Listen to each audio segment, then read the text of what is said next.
আজকে আমাদের আন্দোলনে যে তিনজনকে অ্যারেস্ট করা হয়েছিল তার মধ্যে একজন এখানে 6জন না 7জনের নামে আগের দিন হয়েছিল 7জনের নামে, কিন্তু এদেরকে আজকে বিভিন্নভাবে অনেকভাবে অ্যারেস্টমেন্ট করা হয়েছে এবং ওখানকার যে মাননীয় বিধায়ক তিনি প্রচুর চেষ্টা করেছিলেন যাতে এরা বেল না পায়, কিন্তু আমরা আইনের প্রতি আমাদের আস্থা আছে।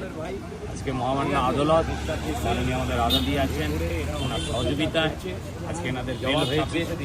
আজকে যে মিথ্যা কেসে এইভাবে আজকে যে হ্যারাসমেন্ট করলো তার উপযুক্ত জবাব 2026 আমরা দেব এবং আশা করি সিঙ্গুরের মানুষও 2026-এ এই যে অত্যাচার হলো এনাদের প্রতি যে অবিচার হলো তার জবাব কিন্তু দেবে।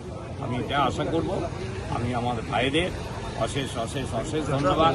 তাদের এই দৃঢ় মানসিকতা, তাদের লড়াই করার যে মনোভাব, তারা আজকে পিছু পা হয়নি।